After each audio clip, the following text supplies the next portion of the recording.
آج ہم بات کریں گے کچھ لائف سٹائل چینجز کے بارے میں جس کے کرنے سے آپ اپنے بلڈ پریشر کو کافی حد تک کنٹرول کر سکتے ہیں۔ ہائی بلڈ پریشر ایک ایسی کنڈیشن ہے جس میں خون بڑی تیزی سے خون کی نالیوں میں گردش کرتی ہے۔ یہ نہ صرف آپ کے بلڈ ویسلز کو نقصان پہنچاتی ہے بلکہ وائٹل آرگنز جیسا کہ دل، دماغ اور گردے بھی ہائی بلڈ پریشر سے کافی متاثر ہوتے ہیں۔ ہائی بلڈ پریشر کو میڈیکل زبان میں ہائپرٹینشن کہتے ہیں اور اس کی دو اقسام ہیں۔ ایک کو اسینشل ہائپرٹینشن کہا جاتا ہے اور دوسرے کو secondary hypertension.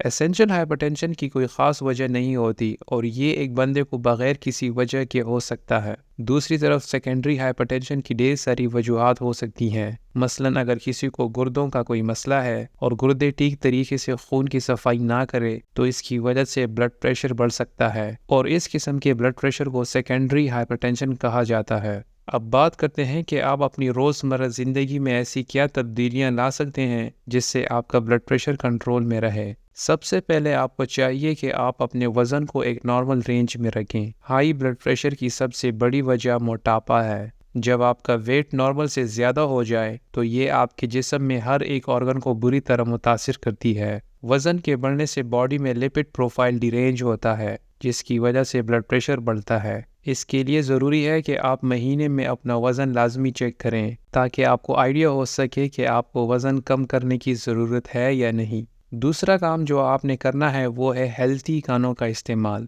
High blood pressure کی ایک بڑی وجہ باہر کے کھانوں کا استعمال ہے، کیونکہ جب ہم باہر کا کھانا کھاتے ہیں تو ان میں نہ صرف چکناہٹ زیادہ ہوتی ہے بلکہ نمک کا لیول بھی کافی زیادہ ہوتا ہے۔ نمک اور کولیسٹرول یہ دونوں ایسی چیزیں ہیں جو آپ کے بلڈ پریشر کو سیکنڈز میں بڑھاتی ہیں۔ کوشش کریں کہ گھر کا کھانا کھائیں اور نیچرل کھانوں پہ فوکس کریں، مثلاً سبزیوں کا استعمال زیادہ سے زیادہ کریں۔ روزانہ کی بنیاد پہ ایک نہ ایک فروٹ لازمی کھائیں کیونکہ فروٹس اور سبزیاں دونوں آپ کے بلڈ پریشر کے لیے مفید چیزیں ہیں۔ تیسرا کام جو آپ کو کرنا ہے وہ ہے ڈیلی ایکسرسائز۔ ہلکا پھلکا ایکسرسائز بھی آپ کے بلڈ پریشر کے لیے بہت اچھا ہے۔ ایکسرسائز کرنے سے دل کی صحت امپروو ہوتی ہے اور جب ایسا ہوتا ہے تو بلڈ پریشر ایک نارمل رینج میں رہتا ہے۔ اس کے علاوہ ایکسرسائز آپ کے ویٹ کو مینٹین رکھتی ہے اور جیسا کہ آپ جانتے ہیں کہ اگر آپ کا ویٹ نارمل رہے گا تو بلڈ پریشر بھی نارمل ہوگا۔ اس لیے آپ کو چاہیے کہ آپ روزانہ 30 سے 40 منٹس کی ایکسرسائز لازمی کریں۔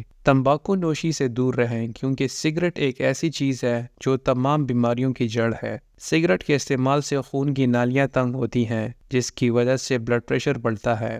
سگریٹ پینے سے اور بھی ڈھیر سارے مسئلے پیش آ سکتے ہیں، مثلاً جسم میں کینسر بننے کی ایک بڑی وجہ تمباکو نوشی ہے۔ اس لیے کوشش کریں کہ اس خطرناک چیز سے اپنے آپ کو بچائیں۔ جو لوگ ہر وقت سٹریس میں رہتے ہیں اور چھوٹی چھوٹی باتوں پہ ٹینشن لیتے ہیں تو ان میں بھی ہائی بلڈ پریشر کا مسئلہ بہت زیادہ ہوتا ہے۔ سٹریس کی وجہ سے باڈی میں سمپیتھیٹک نروس سسٹم ایکٹیویٹ ہوتا ہے جو بلڈ پریشر کو زیادہ کرتا ہے۔ ایسے لوگوں کو چاہیے کہ وہ اپنی زندگی میں سٹریس کو کم کریں، ہیلتھی ایکٹیویٹیز میں حصہ لیں، اپنے ماحول کو تھوڑا سا بدلیں۔ ایسا کرنے سے بلڈ پریشر بغیر کسی دوائی کے کنٹرول ہو جائے گا۔ رات کو 7 سے 8 گھنٹے کی نیند نہ کرنے سے بھی بلڈ پریشر پہ اثر ہوتا ہے۔ جب ہم سوتے ہیں تو ہماری باڈی ریلیکسنگ موڈ میں چلی جاتی ہے۔ اس دوران ہمارا بلڈ پریشر نارمل رینج میں آ جاتا ہے۔ اگر رات کو آپ کی نیند پوری نہیں ہوگی تو یہ بلڈ پریشر کے لیے ایک بری خبر ہے۔ کوشش کریں کہ رات کو 7 سے 8 گھنٹوں کی نیند لازمی کریں۔ آخری کام جو آپ کو کرنا چاہیے وہ ہے اپنے بلڈ پریشر کو ریگولرلی چیک کرنا۔ ایسا کرنے سے آپ کے پاس پچھلے کئی مہینوں کا ریکارڈ ہوگا جو آپ اپنے ڈاکٹر کو دکھا سکتے ہیں۔ تو یہ تھی چند ایسی چیزیں جن کے کرنے سے آپ اپنے بلڈ پریشر کو نارمل رکھ سکتے ہیں۔ امید کرتا ہوں آج آپ نے کچھ نیا سیکھا ہوگا۔ اگر ویڈیو اچھی لگی ہو تو لائک ضرور کیجیے۔ اگر آپ کے کوئی سوالات ہیں تو کامنٹ سیکشن میں مجھے آگاہ کریں۔ شکریہ۔